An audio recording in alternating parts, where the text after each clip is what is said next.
girls, grab your beers. Hey everybody, this is Charlie from Anthrax, and you are listening to today's Boondoggle. This is Mark Metcalf, and you are listening to today's Boondoggle with Bailey on Domain Cleveland Radio. You are listening to today's Boondoggle with Bailey on Domain Cleveland Radio. Yes, Kato Kalin listens to this all the time. Welcome to today's Boondoggle. Now here's your host.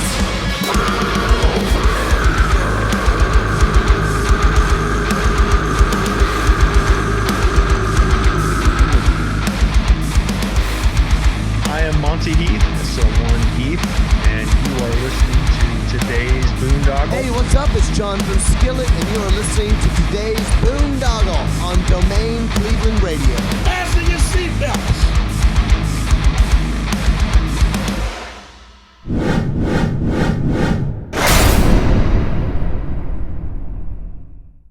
Louder Than Life, September 21st through the 24th in Louisville with Foo Fighters, Green Day, Tool, Avenged Sevenfold, Godsmack, Limp Bizkit, Pantera, Queens of the Stone Age, Weezer, Megadeth, Turnstile, and many more. Get your passes on sale now at louderthanlifefestival.com. What's going on, everybody? It's Bill Bailey with today's Boondoggle. And a real quick housekeeping note, if you're watching us on YouTube or Rumble or BitChute or Odyssey, please hit that follow and subscribe button. And if you're listening to us on Spotify, Apple, Google, whatever podcast platform you utilize, please hit that follow and subscribe button so I can continue to bring you conversations like the one I'm about to bring you today. I'm really excited to be talking with Miss Stormi Maya of the band Cinnamon Babe. How are you doing? I'm doing great. How are you?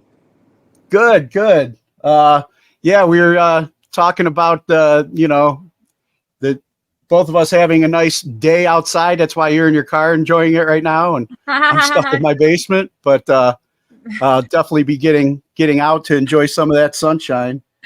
Enjoying the weather from the basement. Yeah.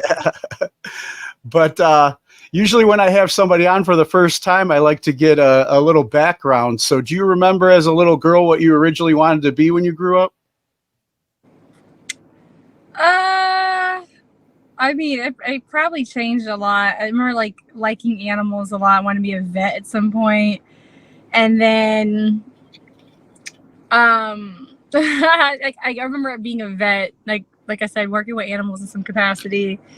And trying to think what else. I wanted to be being an actor at one point. Like I think around 12 or 13. But that's about it I can think about. I'm sure it's changed. I'm sure it was a billion different things as a kid. Who knows? Yeah, gotcha. Yeah, I got two daughters myself, and yeah, gone through the. My oldest wanted to be a veterinarian and originally was going to go to school for it. And then, music kind of caught her, and she was doing show choir and stuff in high school. Now that's what she's going to school for in college. So the acting and the performing bug caught her as well. I remember wanting to be a music producer when I was in high school. I took music production as an elective. And I wanted to be a music producer, probably starting at age 15. It was very technical the way they were teaching us about mics and wires and different things and how sound worked. It was very scientific. Yeah, it wasn't all as fun as you thought it'd be, huh? You'd rather just sing and scream into them. It wasn't actually fun at all, so that's why I was bored. It was too scientific for me, and it was too much about the science of sound or some shit. I was I'm not really good at science and math. I'm more I was better at the history and writing and literature, but I wasn't that good at math and science. No, I feel you on that. I'm the same way. And then you said you did some acting at a young age. Do you remember like when, like, you know, performing and music and stuff kind of caught your attention? I was a theater kid, so I was in drama club back in middle school and high school, so I did a lot of plays, and I did a lot of, like I said, drama club stuff, did musicals, things like that. Nothing like serious, but like I was really into the arts starting like in middle school. Nice. And then when did you start like forming like bands? Like, were you had some friends in high school that you perform with, or? No, I wasn't pursuing music like that until I didn't pursue music seriously until about 23 years old or 24. So, no. And what was it before that you were pursuing? Did you do more of the acting? I've been a professional actor since 2016, and I started social media influencing and modeling back in 2011. Nice. So you were ahead of the game with the. I'm still trying to learn. Everybody's been on me like, hey, if you want to promote your podcast, you got to get on social media. So I'm asking my daughters, like, all right, Definitely. yeah, how do I promote this stuff? You know, I just like talking to people and recording it and stuff. But now you got to get into TikTok and all that other stuff. Definitely, you have to wear multiple hats. Like, you can't just do one thing. You have to like do other lanes, and they all connect. So yeah. Yeah, like, whatever it is to build your brand out there. Yeah, promotion's like the number one way. You have to be a promoter. You have to be a social media person if you're going to make it in any of these lanes nowadays. And it can be very exhausting because of the fact that that's a full-time job in itself, making content and posting consistently and engagement. You know, you can spend your whole freaking day doing it, trust me. Oh yeah. I mean, I was talking with somebody the other day too about, you know, just some of the other things that you could do for content recording, like, okay, I'm going to the gym or something like that. And I'm like, does anybody really care what I have to say? But I guess if I'm trying to push my brand, I'm the guy that's asking the questions on the interview. I guess I gotta, you know, kind of like step out of, you know, get to know me a little bit, sell myself a little bit as well. So it's been kind of an odd transition for me in my. I liked MySpace. That's how way back I go, you know. But when did you know, the Cinnamon Babe?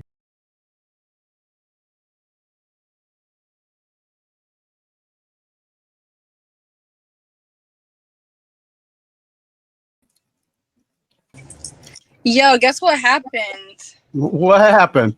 It's so hot outside, like that my phone overheated, and it gave me a warning. It said it's too hot, and it cooked my phone. That's how hot it was. Do you got the AC on in there or anything? Yeah, it's just it's right in the sunlight, huh? Yeah, I mean, I didn't think it was that hot. I mean, I moved it from over there. I'm just gonna hold it, but like, yeah, it just, I don't know. It cooked my phone. It was like, it's too hot. Gotcha. Yeah, you froze up. I mean, you look good the whole time, so don't worry about that. And then you were gone.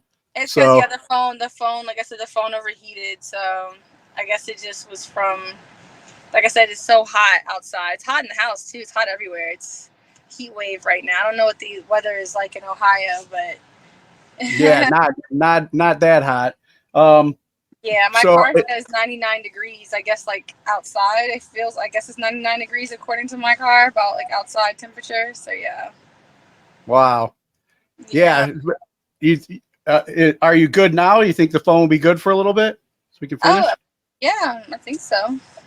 All right, cool. Yeah, I don't want to keep you.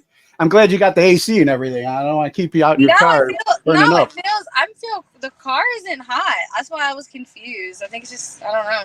It was just in the direct sunlight probably, and that'll happen. The lighting was nice. That's why. Yeah, you still look great. You got that that 9-month glow about you. Yeah, very pregnant.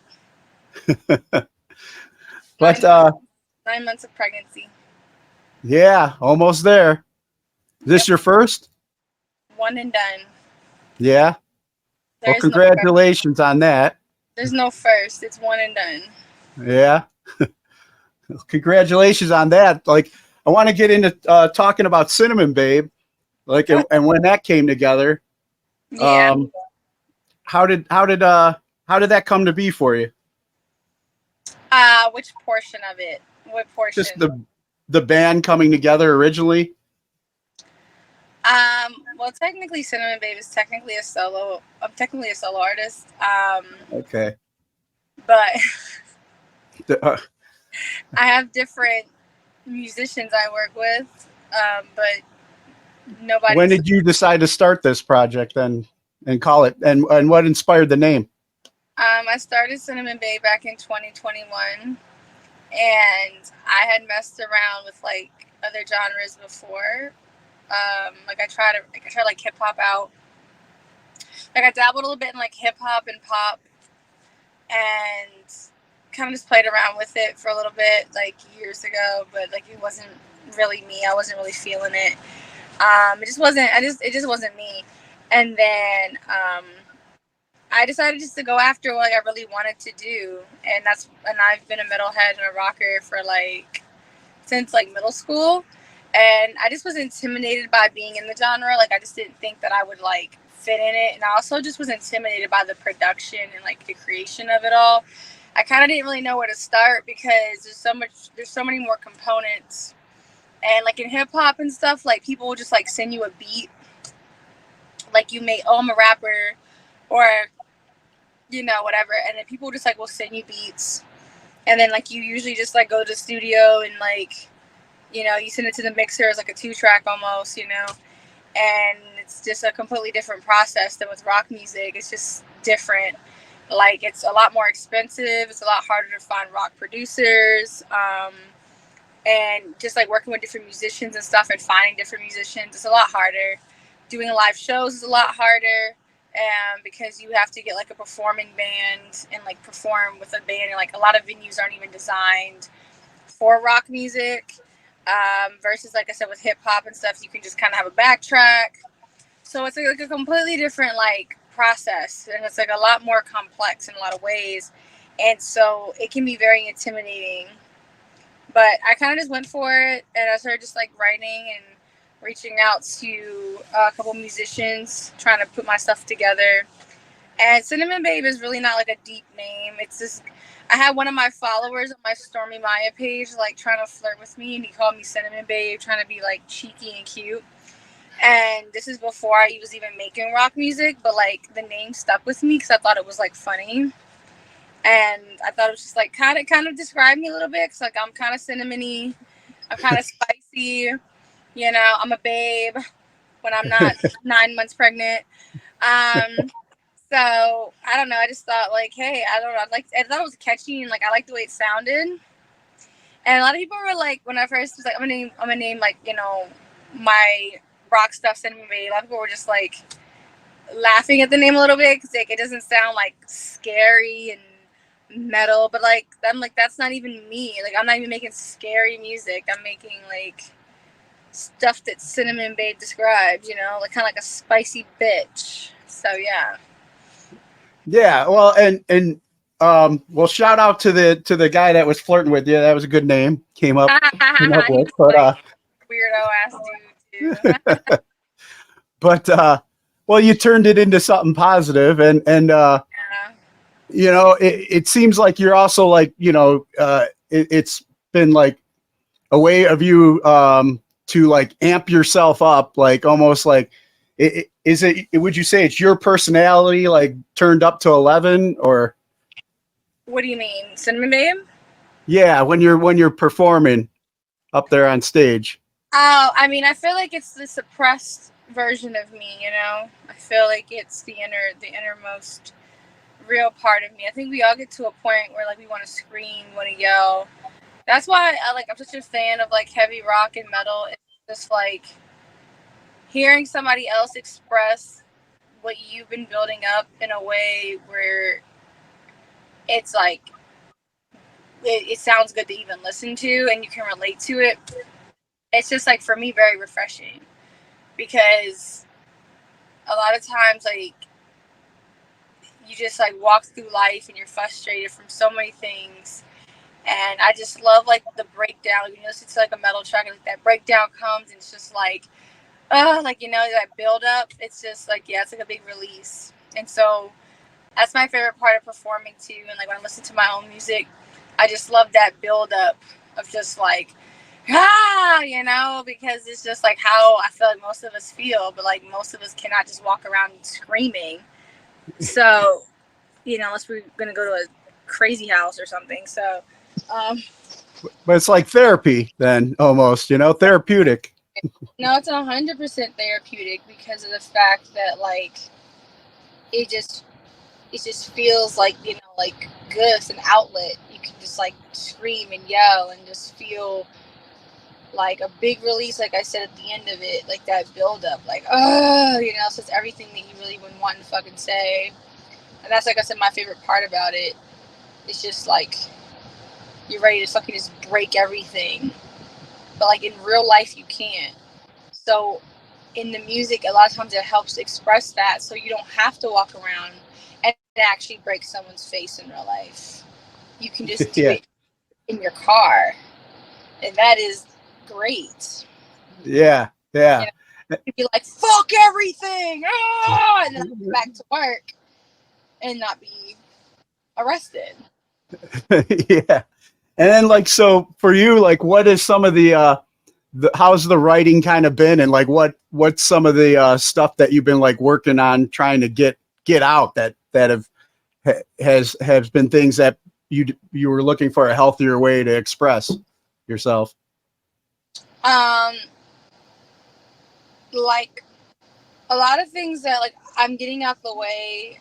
A lot of people, like, you know, they might not like it personally because some people don't like that I've hit racial or like racial topics in my music. Some people don't like the fact that I've hit like topics about misogyny.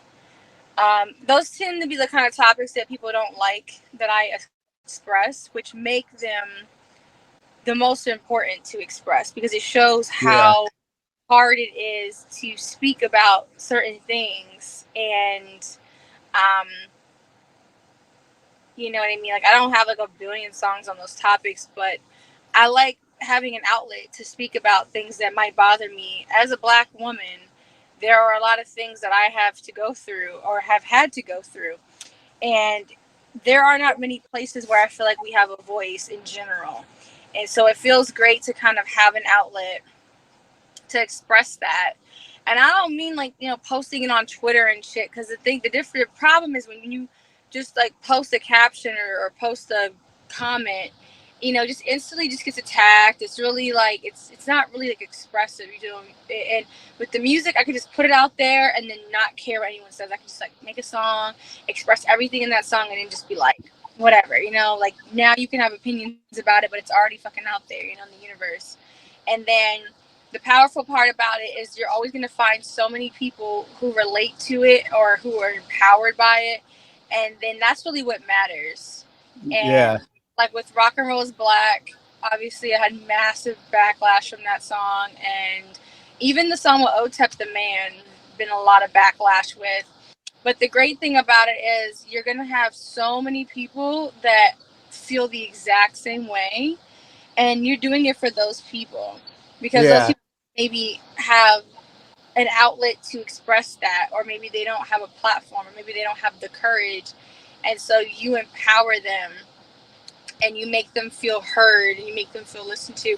And that's very important because a lot of the topics that I hit in my music, you don't hear a lot in this genre at all. Like you don't hear a lot about these topics within the metal scene or the heavy rock scene. And so I think for some people it's kind of like, you know, they get kind of annoyed because it's like not the norm. But like I also have songs that are like less focused on that and just more about overall just kind of putting, you know, just like Bad Dog, for example. It's not about misogyny really or race or nothing. It's more just about like, you know, feeling like as a woman, a lot of times people expect you to have a certain personality and behave and be very bubbly and reserved. And it's more, and Bad Dog's kind of more like when you have that attitude, you just want to say fuck everything and you just want to like break shit and say what you want to say. And, you know, Loose is about sex workers. And Yeah, I definitely wanted to ask you about that one. That was the one that when I was saying way back I wanted to talk to you about. But like, yeah, like, go a little bit into that. everyone likes Loose. I just made a song yesterday with a producer. We just had a writing session yesterday. A song very kind of similar in style. A little bit similar in topic as well. But Loose is a song I made because I've been technically a sex worker for like the past 10 years. And when I say sex worker, it doesn't mean I'm selling pussy on the side of the fucking street, because that's not what I do. But I'm more talking about, like, you know, girls who are strippers, cameras, OnlyFans girls who, you know, Instagram models, all that type of shit, that, you know, show their spicy side.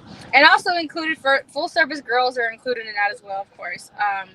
But in my case, it was referring more my past of like being a dancer, being an OF girl, being a nude model, that type of stuff. And it more talks about the hypocrisy of how like a lot of these men like don't mind consuming us, and they will lust after us. They'll like be they'll supply and demand, but then they're the same people who would turn around and disrespect us and degrade us and look down on exactly what they're paying for. And the little bit of backlash that I had on that was some men took it as me coming after men that in general go after those services, which no, it was only after the hypocritical men, the men who consume it and then think they can disrespect the women who participate in it. If you like participate in consuming sexual services, but then you respect the women and you treat them like humans, it's not fucking, you know, talking about you. Which I feel like I have to constantly do ABCs with people who listen to my music, because they don't seem to grasp things. The people who criticize it, it's pretty obvious I'm referring to men who are being hypocritical, because in the lyrics itself, like it literally says like, you call me loose, but all you do is use me to get off. Like it literally is like very obvious that I'm referring to hypocrisy, but people usually need me to dissect my music for them. I don't really understand why, but yeah. Well, it seems like too, like talking about some of the other subjects that you've covered and getting backlash or whatever. It's like more like it's something that those people need to address within themselves, and you're shining an uncomfortable light on them, and they're not willing to face, you know, whatever they got inside themselves that they need to work on. But you're able to shine that light on them. And at the same time, like you said, be a voice for the voiceless out there who feel the same way, who've had to be like silent or feel invisible in today's culture. And you're there with the megaphone screaming like, you know, here it is, you know. Sex work is a huge topic. Sex work is definitely a huge topic that I address in my music. And like I said, like that is also a group of people that you see constantly silenced. And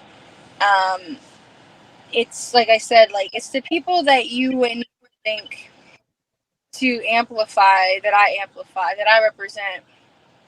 And like the main inspiration for that song obviously is the song "Or" by In This Moment. You know, that song empowered me.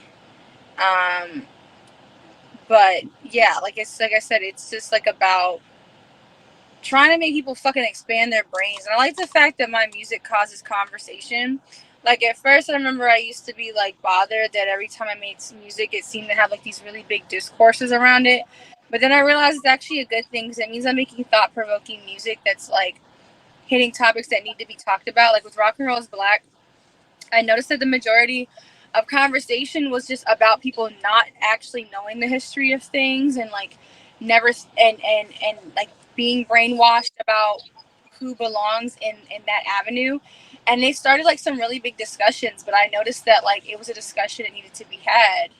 So like sometimes it can be hard to be the person doing it because you get all the like hits of it, but then a lot of times the results of it, they are important. There's so many people of color in this space, in the alternative space, in the rock music space, that feel super unwelcomed and unheard, and for them it really felt good to have someone fucking state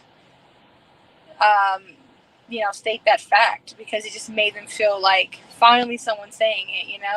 And then as people were like trying to debate it and argue with it, it was educating more and more people, because a lot of people told me like they looked it up, they now knew rock history. And so like it can sometimes be hard being, I said, the artist putting it out there, because you have to deal with so much heat, but then like I said, sometimes it's needed. Oh yeah, for sure. And what I love about it too is like, I grew up a big metal fan, music fan. I'd hit the small clubs, hit the local bands, and check out, the shows. And it just like, I used to, there's always, it just seemed like so much vanilla swinging dicks at shows. And I'm happy to finally, we got this one guy, his nickname was Berserker. This one black dude that hit all the local shows, kind of looked like Devon Dudley with the glasses taped up and shit.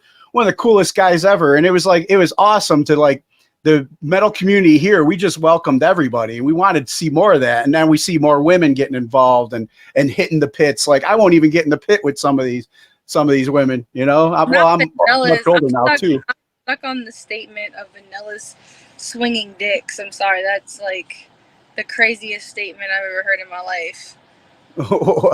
Why is that? That's how it used to be at the shows locally here. Vanilla's swinging dicks. That's all I used to see at the beginning, at shows in the crowds, and now it's good to mix it up. So the thing about the metal scene is definitely like a lot more of a boys' club, and then definitely like it's full of a lot of white dudes, obviously. So,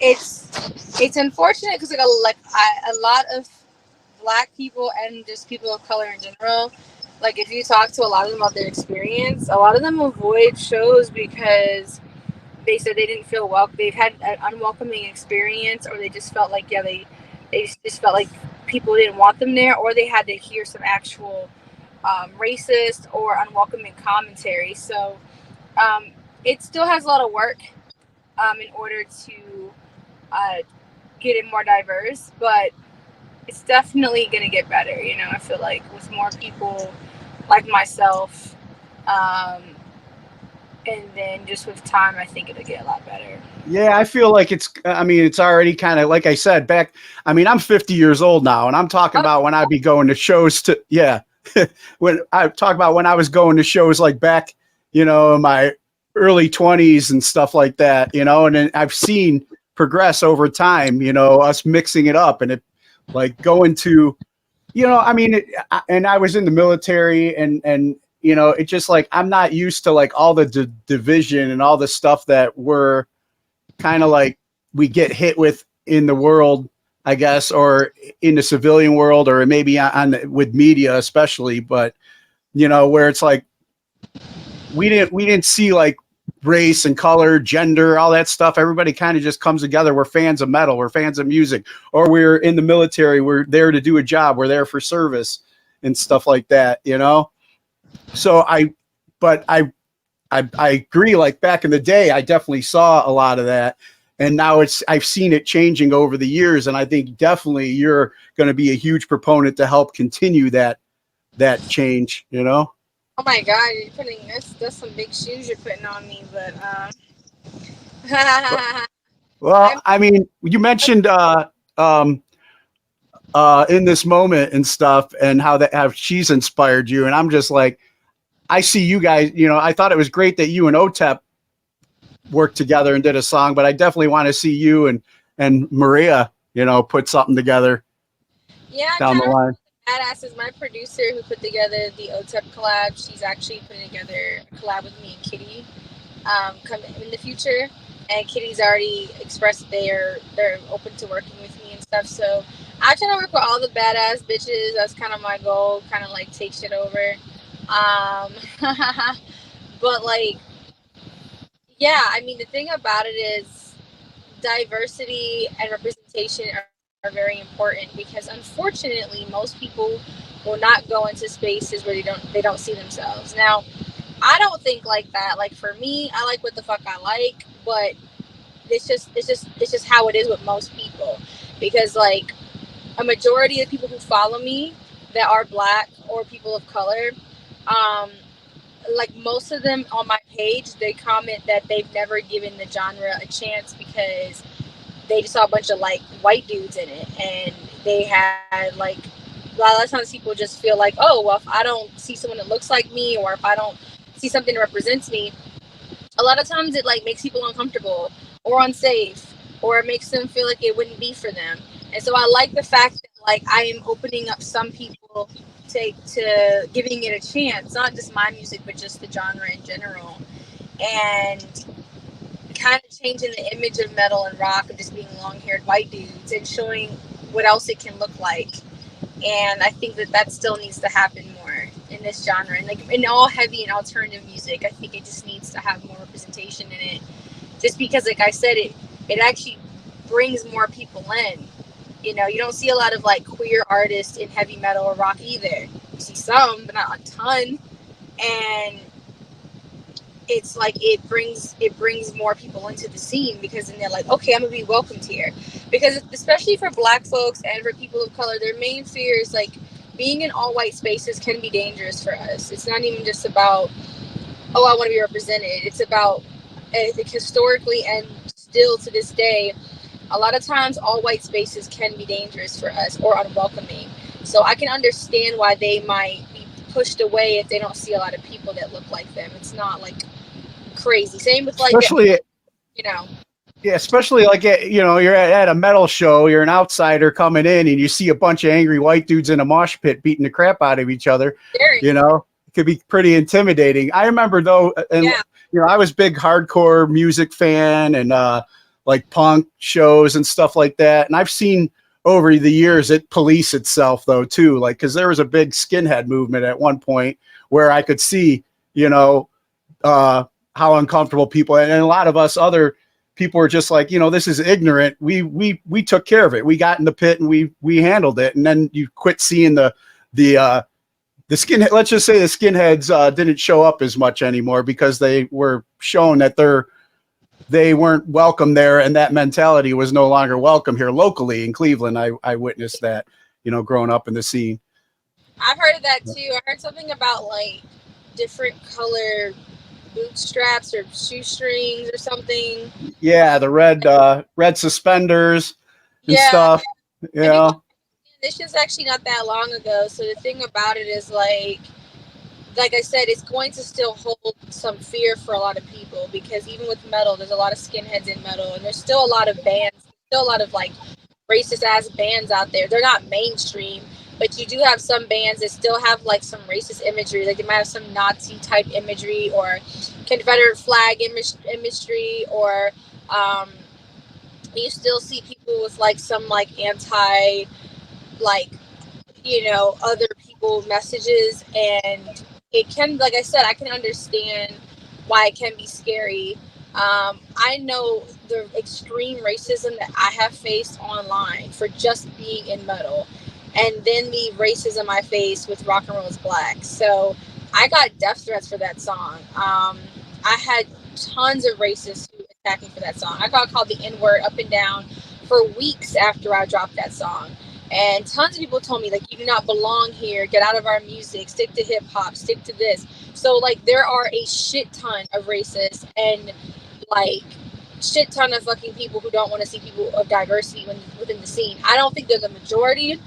I don't think they represent. No, not at all. Follower, but the thing is, their voices are so loud. That's what people don't understand. It's not about, like, because every time you express racism within the genre, a lot of people are always like, well, that's not the majority. But I'm like, yeah, but their voices are very loud and they're still very scary, because you have to understand, even for me, I told my management there are certain cities I'm not going to perform Rock and Roll's Black in, because that could legitimately be dangerous for me, because even if it is like 10 crazy motherfuckers, that's 10 motherfuckers that could do something crazy.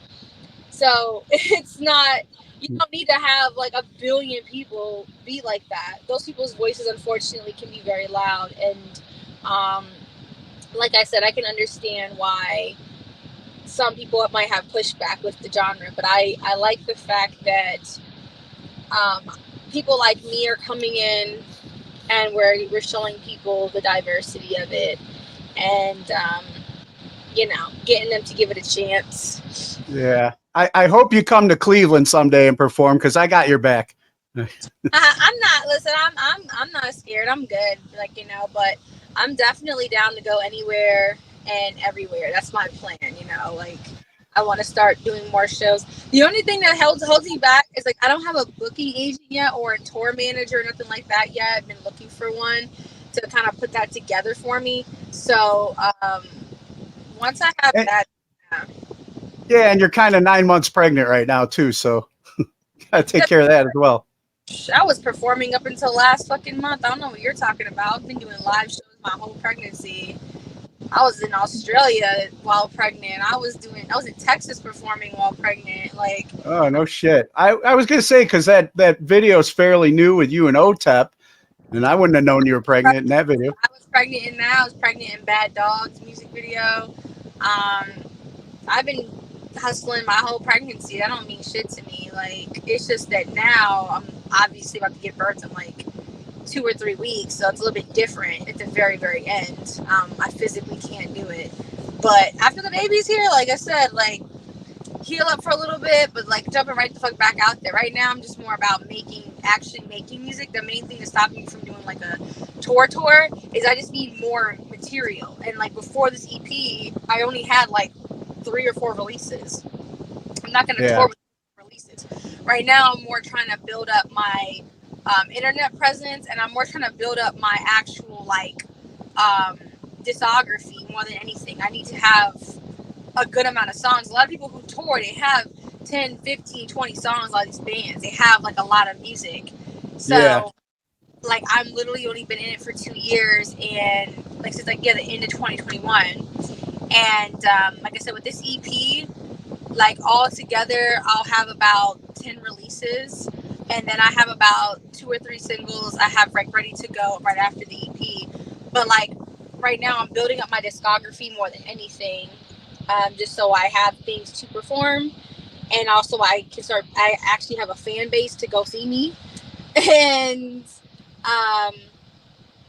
so it's my main thing right now is trying to build that up before just jumping out there with 3 songs. I mean, I'll do local shows with that. I'll do local shows with maybe 4 or 5 songs. But like I said, a tour where we're gonna put money into going around the world or around the country. You need to have some shit lined up, Yeah, for sure. And this rock music, like I said, it's expensive and it takes a while to make. It's not like some other genres where, like I said, no dissing to hip hop or nothing, but like I said, in hip hop, motherfuckers will just send you a fucking beat. They'll just send you a beat that night, oh, here, I made this beat 30 minutes, here, make it so. It's different. My shit has to be fully produced. I have all these fucking tracks. I have all these different musicians involved. I might send it up to a bassist, and then send it up to guitarists to add this, and with the drums, and we got it's so many different layers and pieces that go into it. Even getting the mix and the master done is a lot more complex, because we're not dealing with 2 tracks and 3 or 4 tracks. We're dealing with 100-track songs. You know what I mean? It just takes a lot longer for production. So that's why it's not as simple as just me jumping on a beat, So that's why it takes a little bit longer. And I take my production very fucking seriously. Even if people hate my music, hate the messages, I really try to have the actual quality of it be top notch. The guy who mixes and masters my shit, he's the same guy who does it for Spirit Box or Breaking Benjamin. I have the same mixer as they do. Nice. Yeah, so it's good. Fucking play with my shit. I've really enjoyed it, and I I wanted to touch back on, what you're saying with all the hate that you were getting online, but out playing festivals, you said you just got back from Australia and stuff like that. When you're out there playing with other artists and other bands, I mean, have you noticed anything, have you dealt with any issues with people in the scene? You mean in Yeah. person? Yeah. Motherfuckers aren't bold enough to really say shit to your fucking face nowadays. Everybody's all big and tough on the internet. Like, Yeah. I go to a lot of metal and I go to a lot of rock shows, especially out here in LA. And I performed a lot out here in LA, for example. And like, it's like if somebody did have an issue, like I said, they're not gonna say nothing. It's like the internet fucking warriors, you know what I'm saying? But like actual other, they've been cool as fuck. I haven't had an issue with anybody. I think that I've had a couple like salty ass, like I've had a couple ass salty ass artists, but usually like if I meet them in person, they'll bring the drama online. Like they'll see me like face to face at a show, and they won't say nothing, but then they might try to be drama with me on Instagram or something. You know what I mean? Because people don't really be having the balls to do shit in fucking person.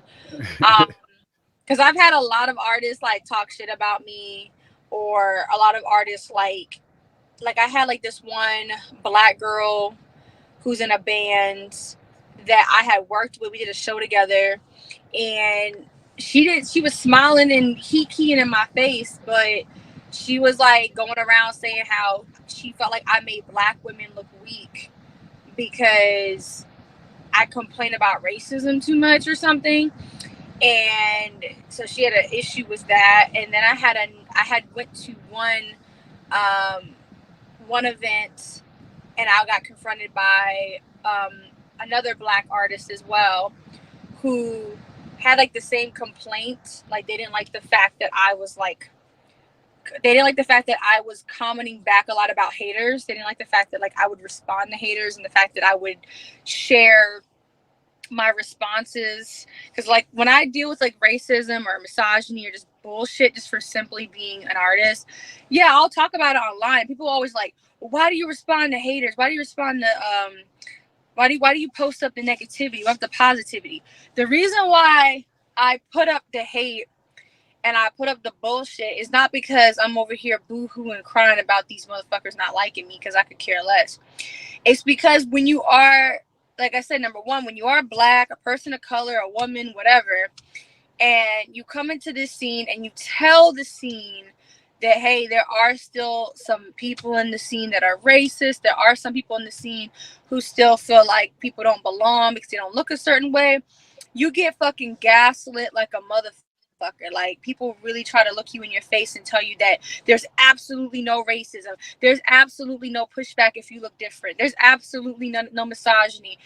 And so I like to show fucking proof. That's why I do it, because you'll constantly hear that you're crazy. Oh, there's nobody who doesn't accept you because of what you look like. And then I have receipts. That's why I mostly post it, because I get tired of people telling me that I'm using a straw man argument, or that I'm just saying it to be a victim. So I like to show people kind of what you would have to deal with. Like, if you look like me and you come in the scene, I kind of want people to like understand kind of why there might not be so many artists of color or of diversity in this scene. Even Willow, as big as she is, she talks about it constantly, the racism that she deals with coming into this scene and the pushback that she gets. And it's like I said, it's not just racism. Like I said, the things we deal with our own community. Because I tell people all the time, like, Rock and Roll is Black wasn't like for white people. I didn't make a fucking song for white people. I made a song for everybody, because everybody needed to be educated. Because I had a majority of my own community, black folks, who were telling me, why are you making that white music? That music ain't for us. That's that white man's music. Oh, you know, you're a sellout. They told me I was a token. They told me, oh, you're pandering to white dick. I got called a bed wench. I got so many disgusting comments daily just for making rock music as a black woman from my own community. So when people keep saying, oh, you made this song for white people or to bash white people, no, I didn't. I made this song for, honestly, more black people than anything, because I wanted them to understand their history, and I wanted them to understand that what they were saying were bullshit more than anything. So I'm like, people just assumed it was just about racism. It wasn't just about racism. It was also about people just having ignorance about thinking that if you look a certain way, you have to stay in a fucking box, which I don't believe in. I don't believe just because you're or a man or black or white that you can only like certain shit. I don't like that. I hate living in this world feeling like because I'm a black woman I can only like hip hop. I can only like R&B. Like what kind of fucking world is that? That's fucking crazy, you know? Yeah, so exactly. I don't like that. I welcome you. I welcome you to our world. Thank you. You're definitely somebody I want to kick it with sometime. I'm just a big believer in like people should like what the fuck they like, and I get tired of the bias. I mean, I've even seen it with the record labels. Record labels are the worst at it. They have extreme racial bias where like all I've been offered from the beginning was like hip hop labels. Why the fuck am I getting offered hip hop labels when I make rock music? And then rock labels would constantly like overlook me, you know. They're signing all these white dudes that have like less followers, less streams. So I wasn't understanding it because I'm like, you know, I'm more successful than they are, but they just kept doubting me. And they would say things like, I don't know if you're going to sell in this, or I don't know if people are going to gravitate towards like someone like you in this. And it's very defeating because it's like, well, and then I had like a whole bunch of meetings for these hip hop labels, but then and then they were all willing to take a chance on me, like, oh, you know, you do hip, you join our hip hop label, and I'm like, well, I don't make hip hop, and then they would always be like, oh, you know, you'll be like our first rock artist or something, which I rejected because I was like, I don't want to be some fucking weird first rock artist, and then you don't know where to pitch me or put me, because despite the fact of what I look like, the people who like hip hop aren't gonna like my fucking music. And then I would get shared all the time by like these black music pages that predominantly post hip hop and R&B, and I get fucking trashed on those sites. Every time I get posted on a fucking rock, not a rock. Every time I get posted on like a hip hop type of more focused blog, they fucking bash me. They think I'm weird. You know what I'm saying? Like, what is this yelling shit? Or like I said, they're like, I call it demonic. Like, I'm clearly in the wrong fucking space. Wow. So it that's the hard part, is I'm like, why? Just because of what I look like, I don't want to be put there. I'm a rocker. Put me in a fucking rock page. What the fuck am I on this hip hop page for? So like I said, that can be very frustrating that the world is still very ignorant about. Yeah, no, I can tell, man. I'm not trying to get you all upset, you know, why you're pregnant and stuff, but you know, let it out. You can't. I'm always upset. I've had I don't know if you're familiar with Dorothy. I've had her on the podcast before, and she's I believe she got signed to Jay-Z's rock label. I don't know if that's ever been something that. Death Row. So Snoop Dogg has been talking about signing me for the past 6 months. I went with a distributor. I'm signed to a distribution label right now, called Version 3, and they specialize in rock music and stuff. So at the time, I like I said, at the beginning of the year, I was trying to like figure out where I was gonna go, and you know, like I said, me and Snoop had talked back and forth for like months, and he was talking about adding once again, I'd be like the first rocker on Death Row. So we've expressed back and forth talking. I was like hesitant at first because I was like not sure where I would fit in. I ended up just signing out with the rock distributor for now, but like me and him still talk about that being an option. So we'll see what happens. Right now, I think he's still on tour. And we talked there's about somebody that's got a lot of pull and can get you a lot more attention out there. We've talked a lot back and forth about it. Like I said, it would be very new for him as well, because when I was talking to him about it, like he would want me to still handle the production part of it, because he doesn't necessarily have like they said, they don't really deal with rock music. So I'd be basically doing the same thing I'm doing, but they'd be more like a distributor as well. And we'd be like, pretty much it would be like distribution, like a distribution deal regardless, where like I would take control of like, my production, and then it would be like But the thing about it probably would open up touring and opening a lot more. It's just, once again, you always gotta kind of scared because you're a rocker opening up maybe hip hop shows. It could work. It could be badass. You could be like more like a Rage Against the Machine or a Linkin Park that like can kind of play hip hop and rock shows, which is cool. That's what I like about new metal, is that I could kind of like, I could perform probably at like hip hop shows and shit, and it could be possibly fucking badass. But for now, the distributor that I have, they're fucking pretty dope. So I'm not complaining. Yeah. Now we talked a lot about a bunch of the haters you've dealt with, but how many people have can you give shout outs to that have come alongside your journey to help you grow and go forward? Like I said, definitely one thing I liked about version 3, the distributors, is that, like I said, they are the first rock label that did not put me in a box based on my appearance. And I even thanked them for that, when I saw them last, because I was like, a lot of these rock labels, because I'm not like some long-haired white dude or some white chick with like blue hair, a lot of these motherfuckers like overlooked me. And you guys actually like respected me and looked at me as a rocker, and they market me as a rocker. They put me on Octane radio, they have me on rock playlists, they treat me like a fucking rocker. They don't treat me like this token black chick. Uh-oh.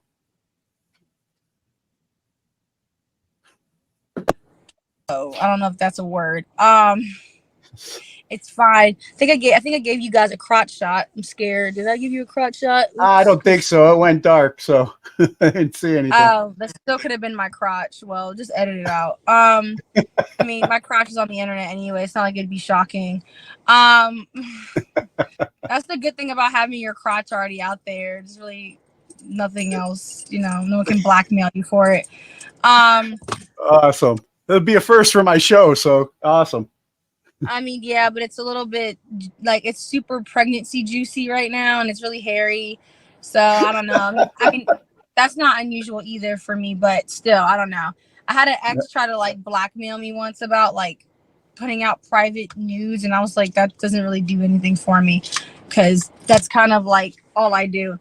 But I was like, you can't blackmail me in that department. But yeah, like I said, I thank them because they really gave me a chance, because they were the first ones that also just didn't talk about it.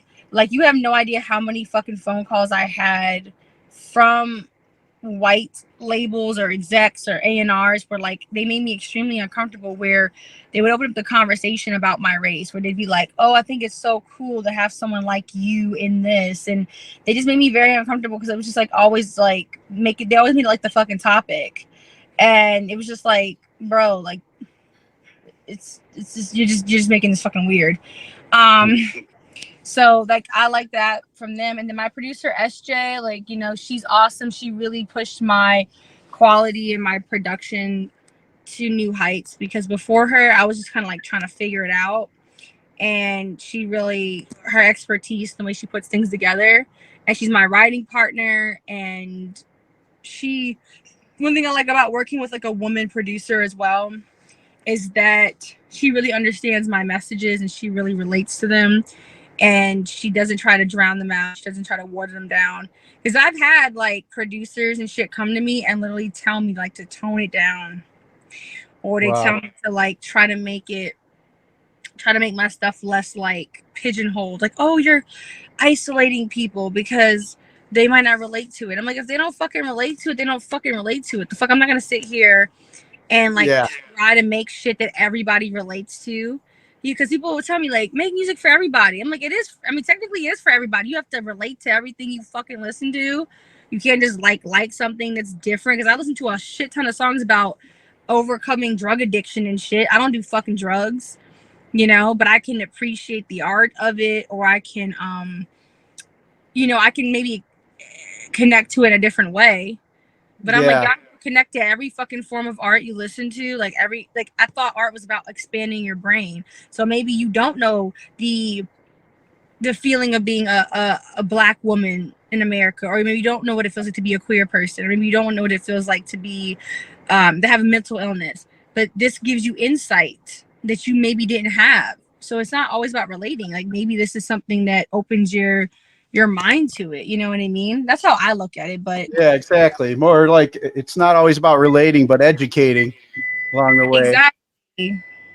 Now, I wanted to, because John and David will be upset with me if we don't talk about your latest EP, Fatherless. Yeah. Fatherless EP.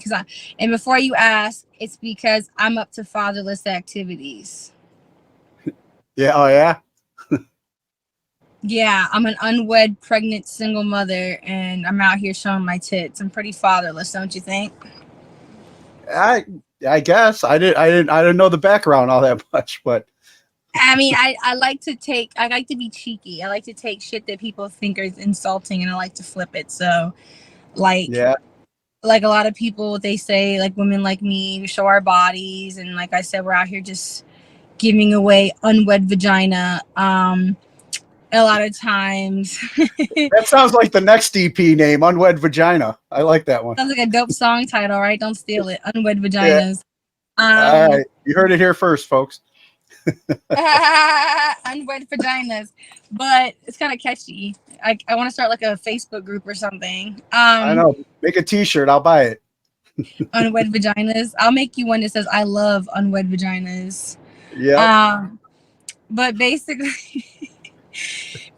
like the main thing people say to us, girls like me, is like, you know, like in Loose, I say like your dad must be so proud now, right? Because that's always, people would always say, like, if you're a stripper or, you know, you're a hoe or whatever, everyone's like, oh, your dad must be so proud. It's like, who the fuck past the age of 5 gives a fuck what their dad thinks? Like, you people are weird. It was like, your dad must be proud. I don't give a fuck if that nigga's proud. Like, the fuck, who is he? Like, the fuck? Always made me so weirded out that people are so obsessed with like women and them making their dads proud. Like, I don't give a fuck about what the fuck he cares about. He knows I'm grown. He knows I fuck. But then like, yeah, like it's always kind of like the same thing with like fatherless activities. Like if you're out here and you're like shaking your ass on the internet or just being a fucking free spirit, it's always like fatherless activities. And it's funny because I am fatherless and I did grow up with like a deadbeat dad and I didn't have a dad around. So I'm like, I really can't fight you because you're actually right. There was like, you show your body, you have no self-respect because you had no father around. I'm like, oh, you know, I can't argue with you because I didn't have one. So maybe that is why. But shit, I'm not gonna be ashamed of like him fucking actively, like I'm supposed to be ashamed that he left. I'm supposed to be ashamed that he's a deadbeat. The fuck I'm gonna be ashamed for? So I kind of like embrace it, you know, fatherless activities, you know. Yeah. So I call this fatherless for short. Because my songs, I feel like, are like something a fatherless woman would make. Now, so, yeah. So currently, like you said, you're due like within a week or so. Not no damn week. Probably more. Shit, I hope not. No, 20 days. 20 days. All right. I'm sorry. But I mean, shit, I wish it was a week. I mean, hey, like, honestly, I want him to get the fuck out, you know, to be honest. I'm sick of him being inside of me. So you already know what you're having? Yeah, him. All right. And then dad's not going to be a part of it? I don't know. We're not currently together. Not to get all like personal on here, but on the internet, but. Oh, I mean, everything I do is on the internet. When you're an influencer, you put it all out there. Me and him I haven't seen him in 2 months. I haven't seen him since I was 7 months pregnant. We broke up and we communicate constantly, but we're always arguing. So I don't know. We'll see. All right. Well, I'm single if you need a hand with anything, you know, just throwing it out there. I'm currently a single mom and I'm not like afraid or ashamed of that. I've been getting a lot of people who've been bashing me recently for being a single mom because they're just like, look at you making another fatherless child. I'm like, oh, right on brand for me. Fatherless, let's go. It's part of the EP promo. Facts. It's all a marketing ploy. I plan to have a child alone. But like I said, I don't know. We'll see kind of what happens with him, with my baby daddy. But currently, we're not dating. Currently, we are not on good terms, and currently, we are.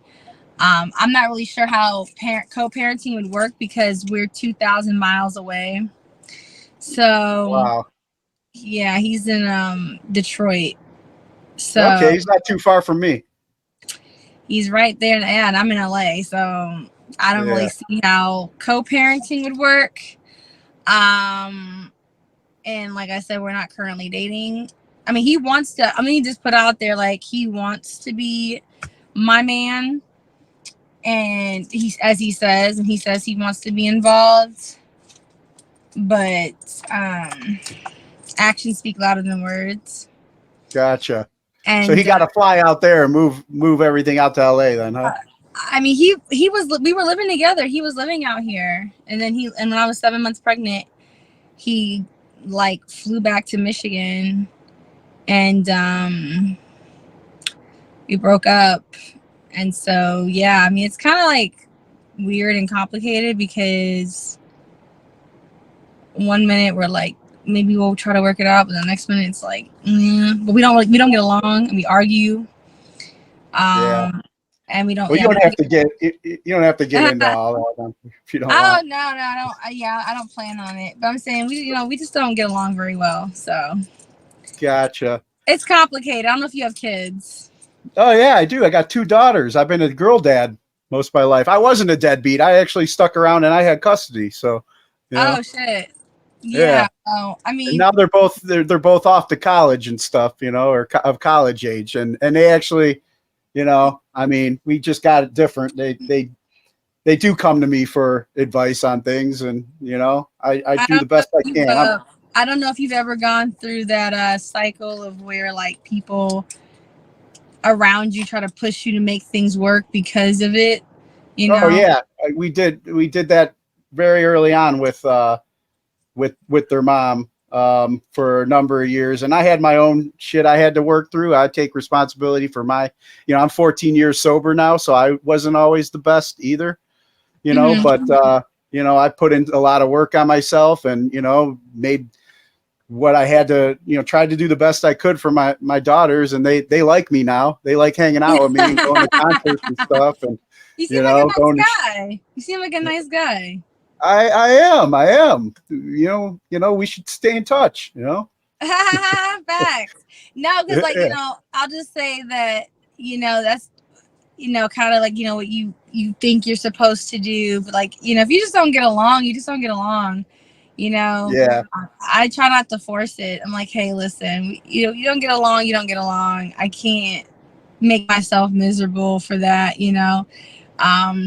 But like I'm not scared. Like I said, I'm not scared of being a single mom. I'm excited to be a mom, and fuck it. Unfortunately, I'm not in a perfect situation, but fuck it. Yeah. Well, you're making the best of it. I wanted to ask you too about this EP. There's a song that caught my the single Typecast. I don't think we've talked about that. You want to share a little bit about the inspiration behind that one? Typecast is funny to me because I was actually like worried about, God damn, my nose is so itchy. Oh, It's that weather out there. Well, I have like, I don't know, when I got pregnant, I have like really weird allergies. Like I'm always sneezing and shit. But basically Typecast is funny because like it's kind of a little bit of a different style too. It's kind of like more like this pop punk type of, like, what I'm saying? It's like a little bit different vibe. I kind of like vocally and stuff like that. I was like, oh, I need like some like Avril Lavigne, like Paramore type of vocal type of. So I told my producer, I'm like, I want something that's more like that American Pie, early 2000s vibe where it's just like, yeah, and da da da da. I don't know. I kind of want to like try something kind of fun with it, and it reminds me of that band Meet Me at the Altar. One of my, I love them. They're my favorite bands, my favorite current bands, and they have like a very much like pop punk type of bratty, sassy type of vibe. Yeah. But typecast is basically addresses like, you know, like feeling like you are in a box a lot of times because people will stereotype you based on what you put out there. And then the hard part is trying to be seen for something outside of it. So like for me, as someone who has put themselves out there like in a more sexual manner with my unwed vagina, the hard part about it is like, listen, it's all like a business, I tell people. So it's like something I make money from, like straight up. Like, you know, I make good money in the line of work of being sexual or sexy. So whether, you know, stripping or OnlyFans or Instagram modeling or Penthouse or Playboy or any of those avenues that are sexual, for me, it's like it's how I make a living. And I'm more than that. And unfortunately, most people just can't believe it. Like because of my physical body, and because of the fact that I'm a woman that like has fake tits and I show them off and all that, people feel like there's nothing else I could be about. If I tell them I'm into like anime, it's like, no, there's no way you can. If I tell them I'm, you know, into watching the History Channel or something, it's like, no way I could be into that. They think I'm just like this blow up doll that sits in the fucking corner of the room and has no personality or interest. And every time I express myself, it's always like they just feel like hot chicks can't be any fucking thing more than like tits and ass. It's very frustrating. I could see me and you hanging out at Wizard World Comic Con or something like that. You know, I go to shit like that. I'm a big fucking nerd, man. I go to Renaissance fairs. I go to fucking Comic Cons. Me and my daughters go to those, and that's our annual family photo with whatever celebrities appear in there. That's our annual family. I got on the wall over here a bunch of pictures of us with the Walking Dead cast and with Gotham, and I love that type of shit. I went to the fucking Power Rangers pop and stop. Okay, I went to the fucking Southern Fried Games in Atlanta, where it's like you go and it's like a big gaming. It's like huge, like it's like a huge like hotel, and it's like every room is like they have a room with Dungeons and Dragons, and then they have a room with like different video games. They have a room with like pinball machines, but there's like 1,000 of them and shit, and like they have Tekken over here. So like, I'm a big fucking nerd. I like cool shit like that, but like I love it. People are always just like, no, you must just squeeze your nipples all day and fucking I don't know, wear makeup or something. I don't know what the fuck they think. No, man, I'm totally getting the vibe that we would have fun together. You should come out to Astronomicon. Have you heard of Astronomicon? It's actually wait for this. It's actually held near Detroit, but the guys from Twisted, who were with ICP, they put it on, and it's one of the best like Comic Cons. I drive there every year for it. They bring in like old school like wrestlers. They bring in, you know, like they had the cast from Clerks, Kevin Smith and Jay, Silent Bob, all those guys, you know, there. They had Peter Dante, man. Me and him became boys hanging out there. He was in Grandma's Boy and stuff. And then they have, you know, the horror movie stuff and all the, you know, the comics and the con stuff. It's great. And then Twisted performs and stuff. So maybe, you know, Cinnamon Babe can get on that, you know, down the line. I guess that's the kind of stuff I'm into, like, you know, so like typecast is kind of like that frustration of like, you know, it was really more also focused like in a career perspective of like, even when I got into music and with the Cinnamon Babe stuff, a lot of times it's hard for people to take things seriously because, like I said, they look at you for one thing, and it can be very hard to have people see you for more than that. So like Cinnamon Babe, I do talk about some heavier topics, and sometimes I'm hearing it from a girl like me causes me to get extra hate too. Because they're just like, oh, stick to showing your fucking tits and stuff. Nobody cares about your fucking opinions on this or da da da. And so, like, yeah, it can feel limiting sometimes because even though there are some benefits of, you know, especially, you know, financial benefits to doing it, a lot of times you put yourself in a position where you're very dehumanized, especially with sex work. You get very dehumanized. Like if you're a stripper and all that, people really think you're fucking stupid. and they really think that like you can be more than that. It's very frustrating.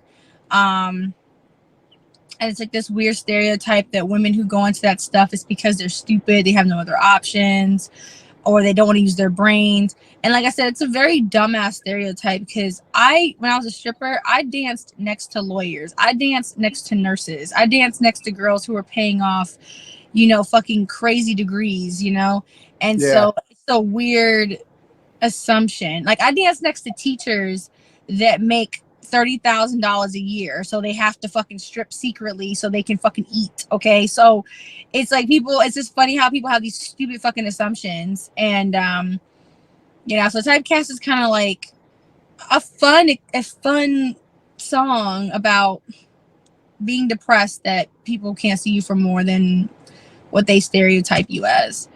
But oh well. Gotcha. It happens to everyone, kind of, to be honest, in a different way. Yeah, it does. Yeah, I agree. Everybody kind of gets labeled. I've been a single dad for so long. My family, when I show up to family gatherings and I'm still showing up single, it's like everybody's got assumptions about that, it's like maybe I'm just kind of trying to do the right thing and focus on my girls, or whatever. But nothing wrong with that. I mean, you don't have to be in a relationship for validation, as a human being. There's not like your entire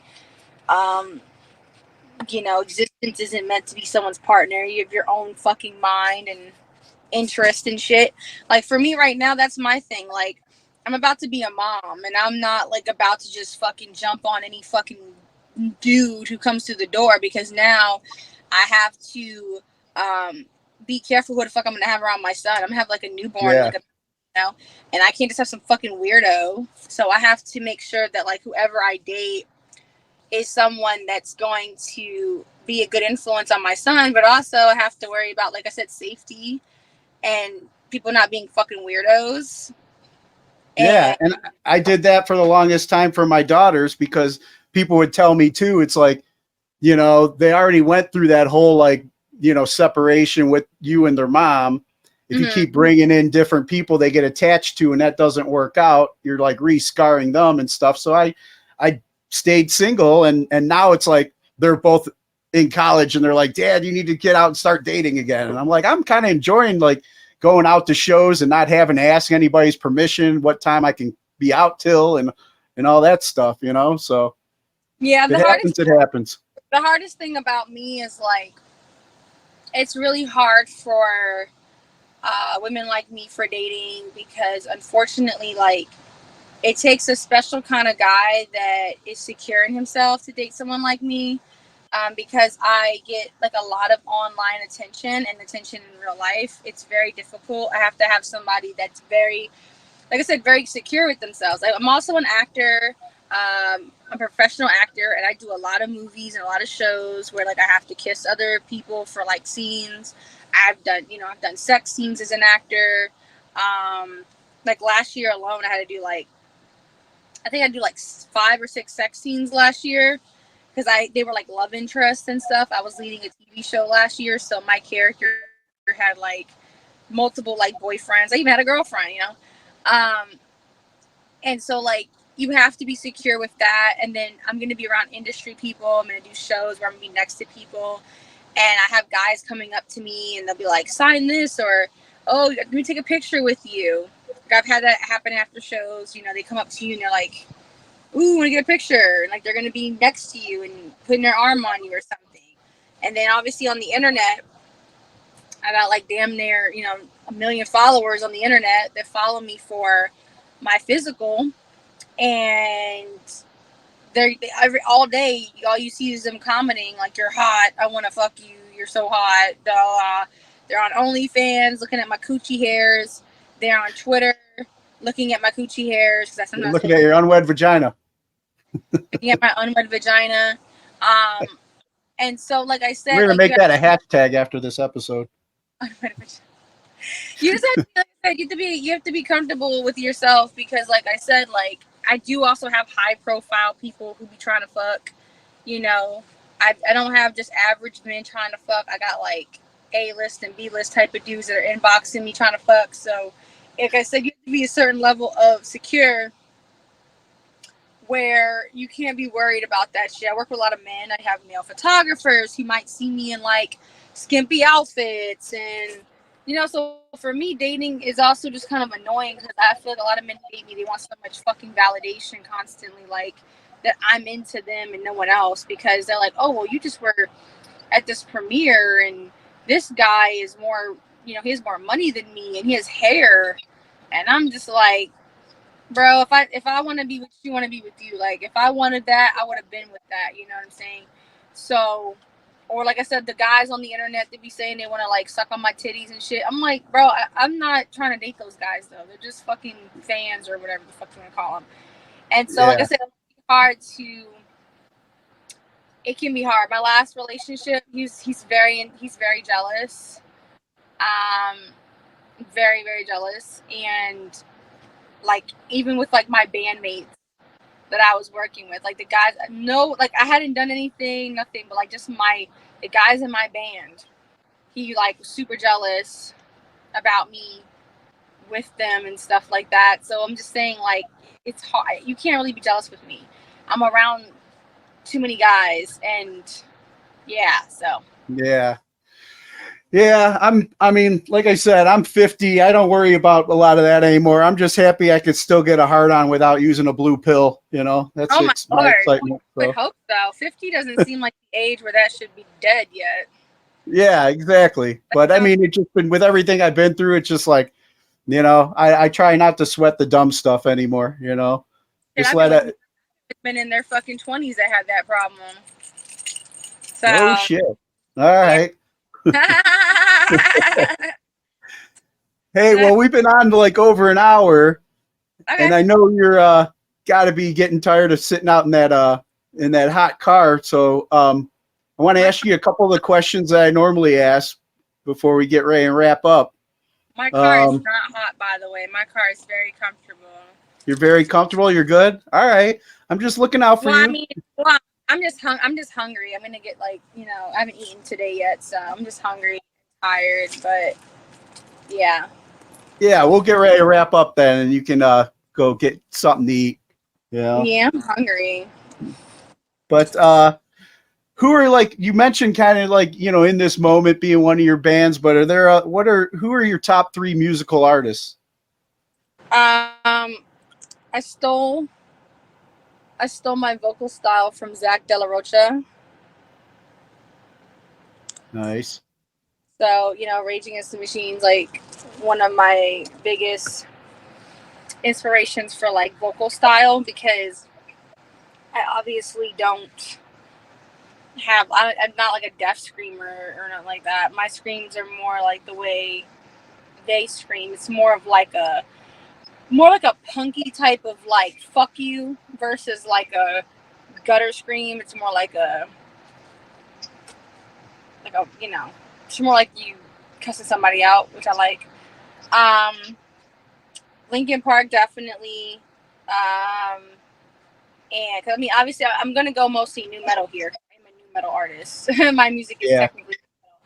So like, yeah, I would definitely say like Linkin Park, Rage Against the Machine, Limp Bizkit for some stuff. Like Limp Bizkit's like a little bit cheesy, and I think that's what I like about it. And like I'm a little bit. I saw them at Incarceration this year. They were probably my highlight of the weekend, man. They're amazing. Such a great live vibe. They get bashed a lot for like being kind of cheesy, but like I said, I think that's the fun part of it, because I don't feel like everything has to be super serious. Like I like the style and stuff like that, Yeah, I'm connecting with Fred on the dad vibes, You know what I'm getting at? Like it's like people sometimes get mad because it's not like super dark and shit. It's more kind of like fun a little bit almost, And yeah, I fuck with it. I like it. Rico Nasty, she inspires me a lot. And then Nova Twins. Oh yeah, I saw them at Sonic Temple. They were amazing too. Love their performance. They're dope. I think for Bad Dog, that was one of the instrumental. When I was sending my producer over ideas kind of for instrumentals and like kind of a vibe, I think that was one of my inspos for Bad Dog. Straight Line Stitch is one of my favorite bands. Okay, And, yeah. Friends with Decker, the drummer. And Ginger is one of my favorite bands. Tatiana's amazing vocally. I wouldn't say I take inspiration necessarily because they're completely different styles of metal and rock, but like a fan, you know. Just being inspired by badass bitches is enough for me. And yeah, let's like, you know, like just like, yeah, like just badass motherfuckers who make badass music inspire me. But yeah. Now, here's another question I ask. I'm curious what your thoughts are, but what class do you feel should be mandatory before graduating high school today? What class? Yeah. Oh shit, my dress is inside out. Oh no, it's not. Math. I mean, motherfuckers should know how to add and shit. I mean, we need motherfuckers to know how to add.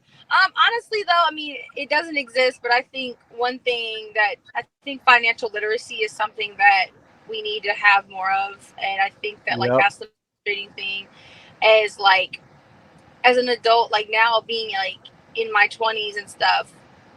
One thing that can be frustrating is like being an adult and then not having that financial literacy, like not understanding how credit works, not understanding how to do your taxes properly, or like with me when I first started like with my LLC and stuff like that, not understanding kind of like we went with that, how to do payroll for my own stuff, or just like I said, like most of us don't have knowledge on like how to protect our money and how to make it. And even like with buying a house, like right now, if you ask me like about like the process of that, or it's like I don't fucking know, you know. I think that's something that we should definitely pass on or have. Yeah, that's the number one answer I get when I ask that question. Everybody feels the same way. That and taxes, how to do taxes. Yeah, I mean, because like I said, like it like heavily affects our lives. Like, I mean, I was like that 18-year-old kid that, yeah, the first thing they do is send you a fucking credit card and you're 18, and then you're just like out there buying fucking stupid shit, not understanding how it's a magic card. Yeah, like, you know, it's people think everything is common sense, but it's not, because you just don't understand.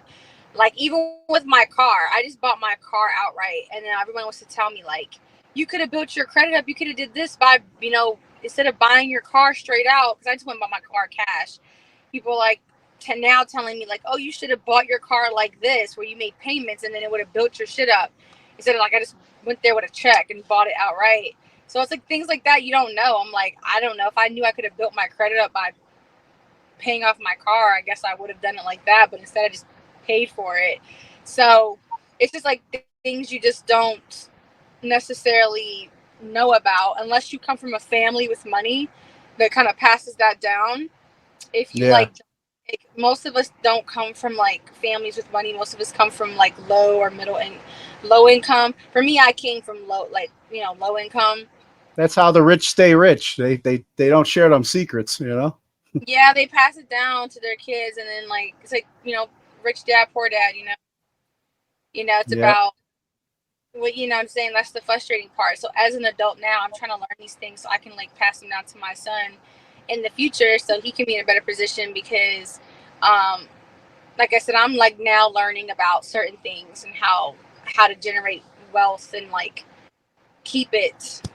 And I learned like people with money love debt, and they love to like use debt. They love credit lines. These are all things like I'm new at learning, because I just use cash for everything, and I'm now like kind of about the importance of credit and all that shit. And so yeah, I think that would be cool, you know, to have in schools, but I doubt they're gonna fucking tell people because they like to keep us poor. So exactly. And then I'd recommend follow Dave Ramsey. I've learned a lot of stuff following his stuff. You know, good financial advice. Check him out. Shout out to Ramsey. Let's go. And then who are 3 people who've inspired you and you can credit for making you the person you are today?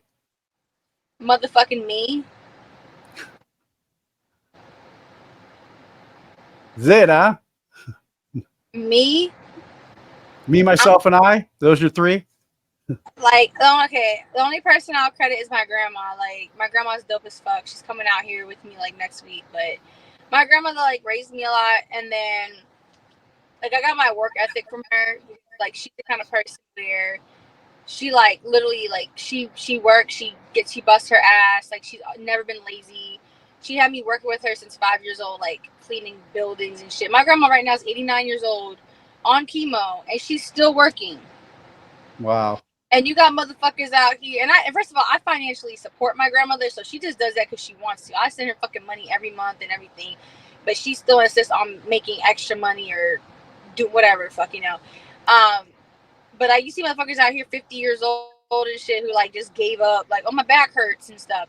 So with her, it's just inspirational. Like, I come from a strong line of women that, like, they're bad. That's what people, when I'm pregnant, everyone keeps talking to me like I'm fucking, like, disabled. They're like, oh, well, you're pregnant, so you can't do this, you can't go here, you can't go there. And I'm like, I'm not, like, injured. I don't have, like, a broken leg. So it's like, you know, or I hate when people talk to me like, oh, you're about to have a baby, so, like, your whole life is gonna change. You're not gonna be able to do this and that. And I hate that type of conversation where people try to limit me based on certain things. Like, having a fucking baby's not gonna stop me from fucking working, making my money, grinding, doing whatever I'm doing. If anything's gonna be more motivation for me to fucking do it, you know? So Yeah. I hate people talk to me like my life is over now. Like, oh, you're having a baby, like, you're gonna just be at home all day breastfeeding and making pies or some shit. Like, no, bitch, I'm gonna be on fucking tour. If I have to leave him with his fucking daddy, like, here, you watch this motherfucker. I'm gonna go on tour, make some money, you know? Like, the fuck you mean? Like, I'm gonna just what? Now my life is over. That's some bullshit. So I'm a young woman with a lot of fucking years ahead of me and a lot of fucking work to do. So yeah, my grandma definitely, you know, they're like, I'm 100 years old. Like, your life is over. You had a child. Now everything is just done. Like, this is a fucking kid, not a goddamn, like, illness diagnosis. Like, the fuck? Yeah, like, you're just getting started, you know? Like, oh, you're having a baby, so you're no longer gonna make music or be in movies or do anything. I'm like, you're right, because, like, actors and musicians don't have kids. Like like what the fuck kind of people? Like, what are you talking about? So, yeah. I mean, I like that too, because, you know, I know, like, through life, you know, it's like it you know, it depends on the attitude that we have inside. And I like that fire that you're not going to let anybody else's thoughts or, you know, anybody else limit you on what you're going to do with yourself. I unfortunately look back at sometimes when I was a kid and the people that you counted on the most to give you that rah-rah speech, you know, didn't always give you that. And then you start having, you know, I've had to deal with a lot of self-confidence stuff over the years because I bought into those limitations. And now it's like, as I'm getting older and healthier and working more on myself, it's like, you know, I admire the fact that you have that now, that there is no limits, that your mind is set and you're ready to go kill it.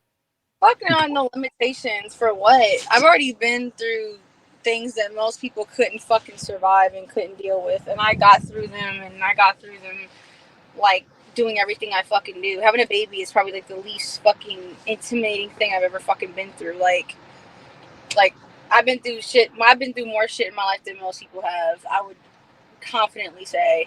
So please, like, this is fucking nothing. I'm like, I just want to get this the fuck out the way. Like, I knew I always wanted to have a kid. I always wanted to be a mom. That was always something I wanted. Like I said, I just kind of wanted to get out the fucking way. So I'm happy I'm getting it out the way now. Because I don't want to have any more. I'm just done. And if anybody dates me or, like, marries me, like, I'll be like, listen, you got to either come with your own or or just like not have any more, or not have one. Because, like I said, I'm done. Just wanted to do it. Got that out the fucking way. Now I can move on. Like, you're preaching to the choir here. I know that. No more I'm not doing this shit again. It fucking sucks. Pregnancy's like the fucking worst thing on earth I've ever experienced. It's trash as fuck. I hate it. I really fucking hate being pregnant. It sucks ass. But thank God it's almost over. I'm just tired. I can't see my pussy. I'm farting and I want to be again. So I'm sick of this shit. I'm sick of it. I can't even fucking sleep. Like, my head hurts. My boobs hurt. I'm itchy. I fucking hate it. It's the worst thing on earth. So yeah, I'm waiting for it to be over. And my pussy's about to get ripped the fuck open in about 2 weeks. So that's gonna be fucking fun. So yeah, that unwed vagina getting tore up. I don't know. Maybe I'll record my screams and putting on a fucking track or something. That might be kind of badass. Put like some. There you go. Always thinking. You know, like.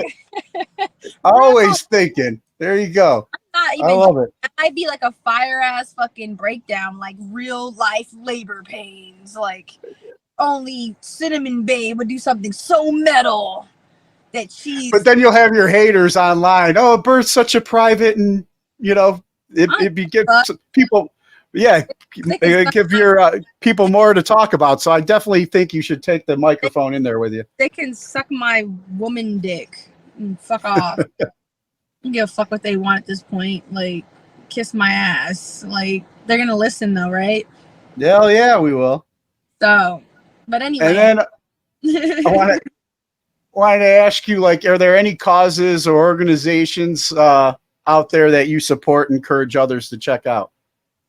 I don't know. I don't have any necessarily exact organizations that I represent, but I will say stop being a fucking bigot.com, you know, so. Stop being a bigot.com and support your local sex worker. Stop being a fucking bigot. Stop being a fucking dickhead. Like, you know, stop worrying about other people's fucking pussies and dicks and stop worrying about how they use them and stop worrying about, you know, shit that has nothing to fucking do with you. Stop worrying where people fucking piss and shit, and if like they're the right person to piss and shit in that right bathroom, who gives a fuck? Just go in the bathroom, take a piss or a shit. The fuck you care that much about? How long are you in public bathrooms where it's that much of a fucking discussion? Like, what are you doing in there for more than 5 minutes any fucking way? Like, you wanking it off? Who cares, you know? So well, I mean, sometimes I'm constipated, you know, I got to get my breathing down like I'm about to give birth, you know, so. I would never do that in a public bathroom. Ugh, I'd rather die. I literally, like I said, I've been on like 20, 30 hour flights and I refuse. Ugh, I could never. I do a lot of road trips. I like traveling, you know, I do a lot of road trips. So sometimes, you know, you got to go, you know. Yeah, if it's a single bathroom, that's different, but I could never. Ugh. I could still manage to pull off the peeing in the Gatorade bottle while I'm driving, but when I got to crap, I got to pull over and crap, you know? My biggest fear is like someone walking in and all they hear is you're plopping. Ugh. I would never be able to live with myself. I've been that person who walks in the bathroom and I'm judging them. I'm judging their plops. And when they come out, judging their plops. And when they come out, I look them in the eye and I'm like, I know you just were in there plopping. So I don't want to be on the other side of that shit. I can handle the plopping. It's just whatever the odor is that comes with it, you know? That usually gets me. For me, it's the plopping. Be ashamed. And then any message you have for our military members currently serving overseas? Be safe.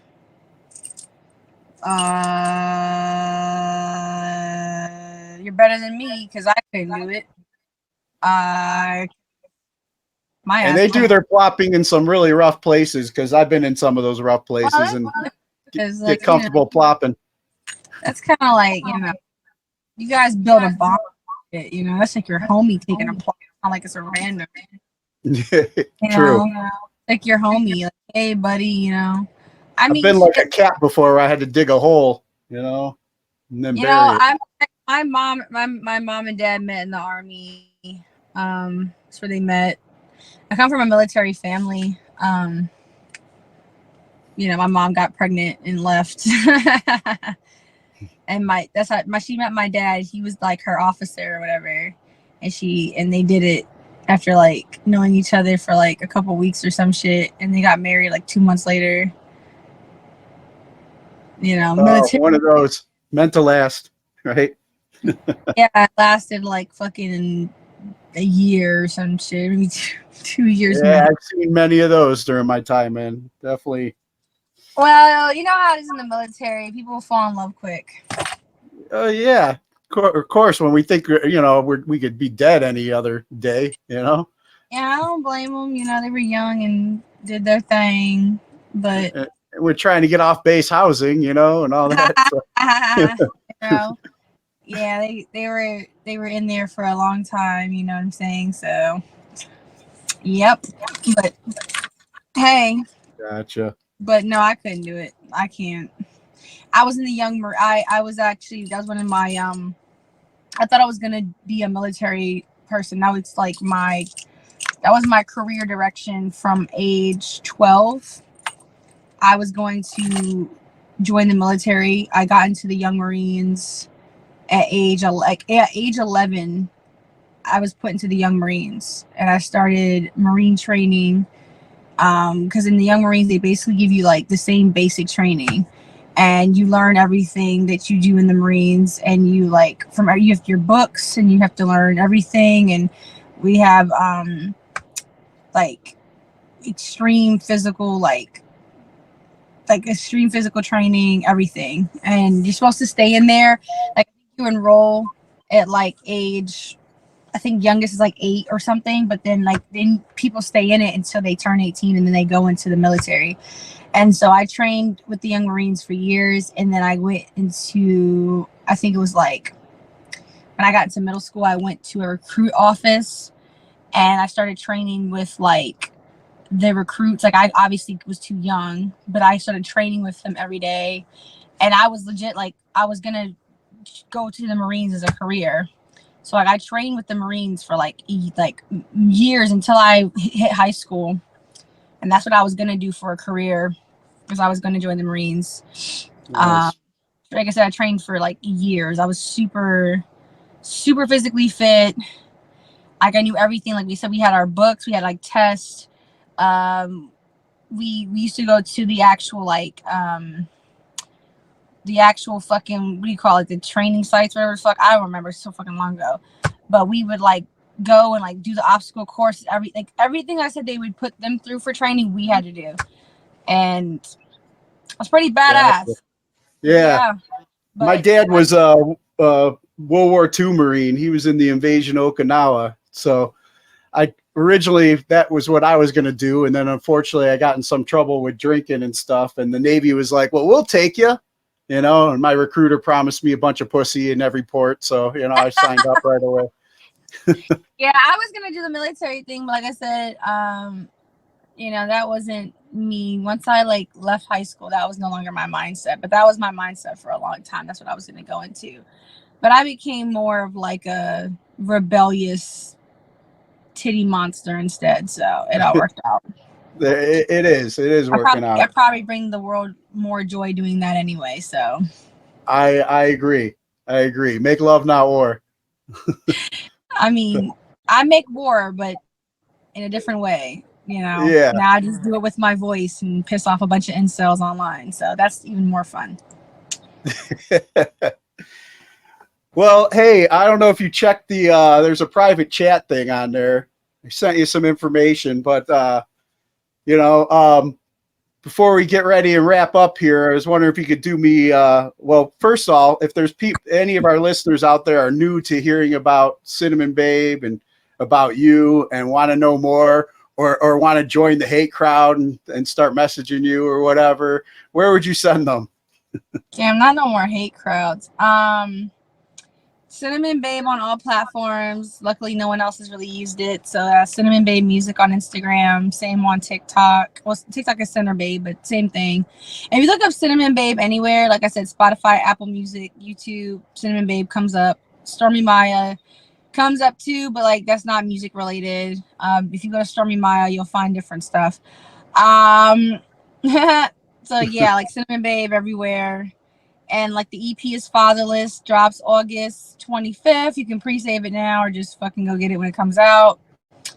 And yeah, I mean, shit. Whenever I finally have some live shows and stuff like that, if you follow me on Instagram, I will always inform you. And I have a Twitter too, Cinnamon Babe 304 on Twitter. Nice. And yeah, I had to think of something to add to the end of it. Gotcha. So yeah. Well, anyway. Yeah, it's been awesome talking with you. I appreciate you spending so much time with me in your car. Yes. And Yeah, if you could do me one last favor before I let you go, you mind cutting a promo ID for the show, just introducing yourself, and you're listening to today's Boondoggle? Boondoggle. Okay. Hey guys, what's up? You're listening to Cinnamon Babe, and I'm here today on Boondoggle. Awesome. Stormi, thank you so much. It was really good talking with you. Thank you, Boondoggle.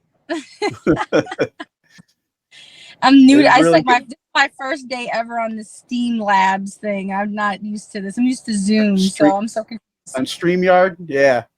Yeah, no, I'm not used to this. I'm used to Zoom, so this is interesting. Yeah, I like this. It'll send it out to all the social media for me while we're recording and all that stuff. But I usually like to try and edit it first before I start putting it on all the platforms, which I'll have to do when we cut off at the beginning because of the phone overheating and all that. But oh well, make sure there's no vagina shot. All right. All right, yeah, I'll be looking really close to make sure I catch that. Thank you so much, Mr. Bill Bailey. Bill Bailey. Thank you, Mr. Bill Bailey. All right.